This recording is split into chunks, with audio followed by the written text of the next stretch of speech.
që gjithë të ka përgatitur për sa i përket rrugën generale që filluan të ndihnin protestuesit, kjo për shkak se momentalisht janë pak ndodheni e njohur që rruga e tani kapitullu të Partijës Demokratike Talibaniste ka dhe banesës, në fakt nuk është asnjë oponent më tepër të shkuar drejt Partijës Demokratike apo edhe për sa i përket se do të shkoj drejt banesës, në fakt ajo që gjithë të rejën se nuk po lejohin media gazetare që të filmojnë atë që në fakt lideri demokrat ndodhet, ajo që ndodhi në fakt godinës të kryeministrit në pjesën e pasme ishte kur protestuesit duke ardhur nga në afërsi të stadiumit më pas filluan të shkonin në drejtim të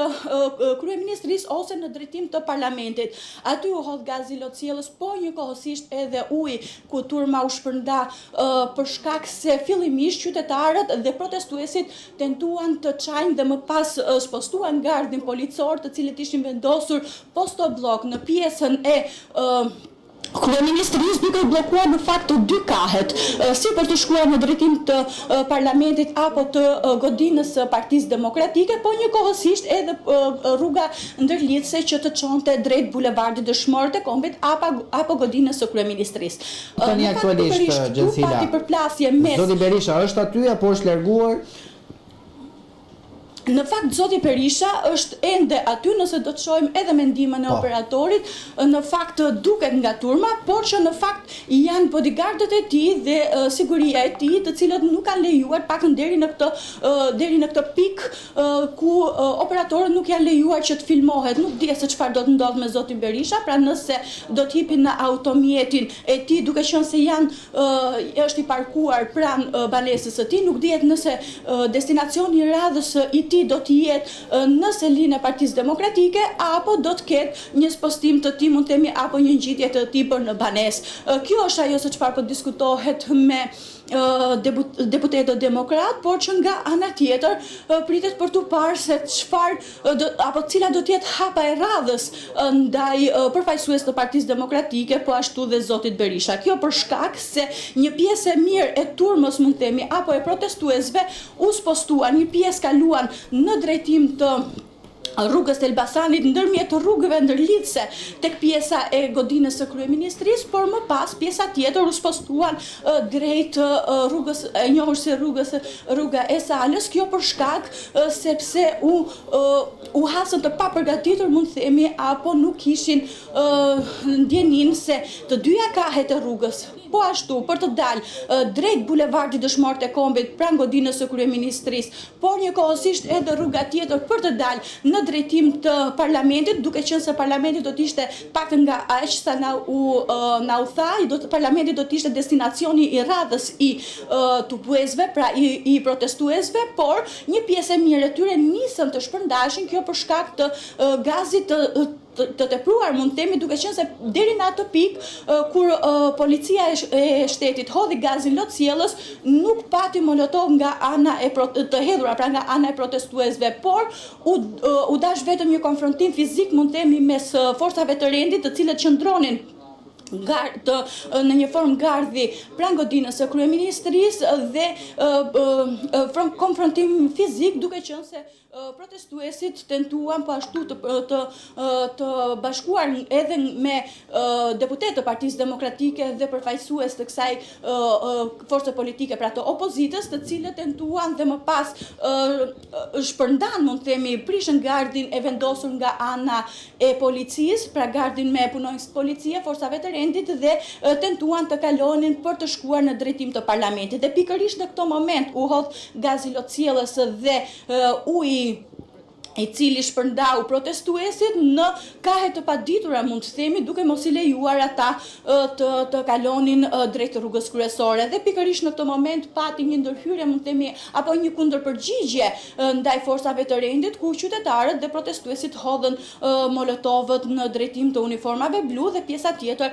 në kryqëzim pra në rrugë. Pikërisht në këtë moment u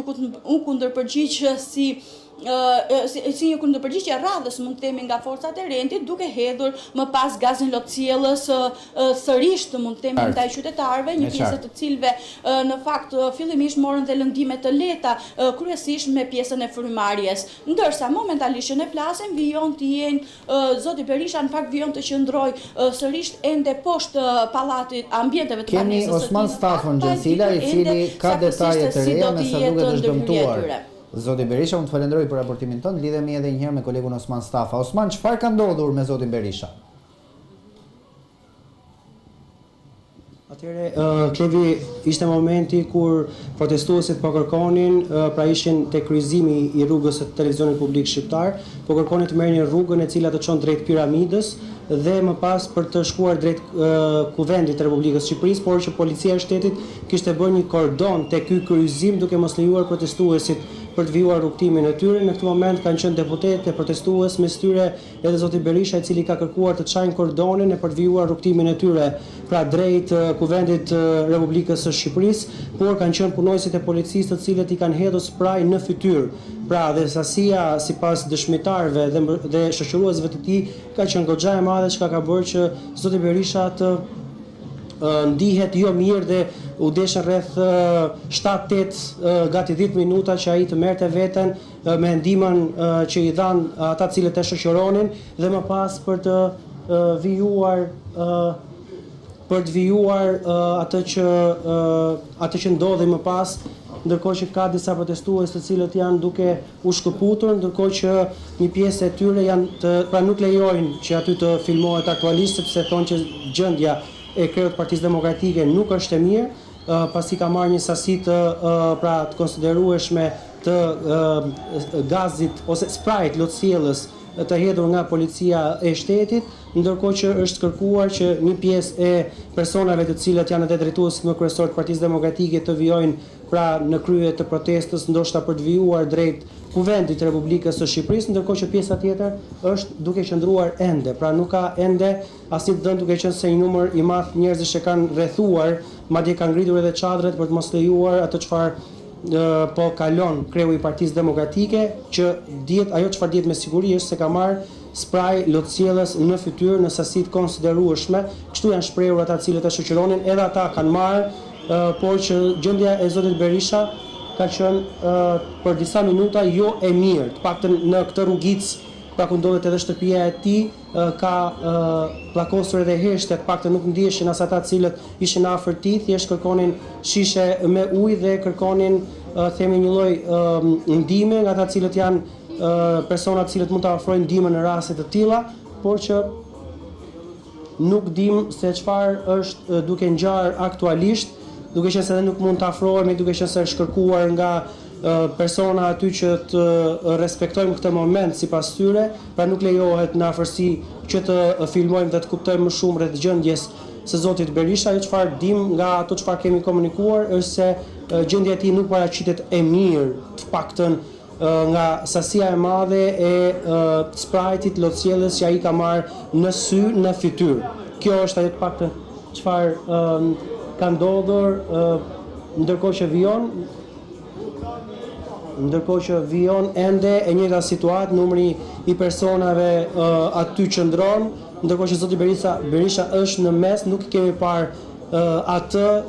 me sa kam kuptuar qëndron i ulur në tokë, por do të merremi këtu për të parë se çfarë po ndodh, ndërkohë që është kërkuar që protestuesit, me sa po arrit kuptoj, të vijojnë drejt kuvendit të Republikës së Shqipërisë për të vijuar aty protestën e tyre. Patjetër News 24 do të jetë, por një kamerë do të jetë edhe këtu për të parë gjendjen dhe çfarë do të ndodhë me kreun e Partisë Demokratike, i cili prej disa minutash tashmë ndodhet në gjendje jo të mirë prej sprajtit lotësielës që ai ka marrë. Ndërkohë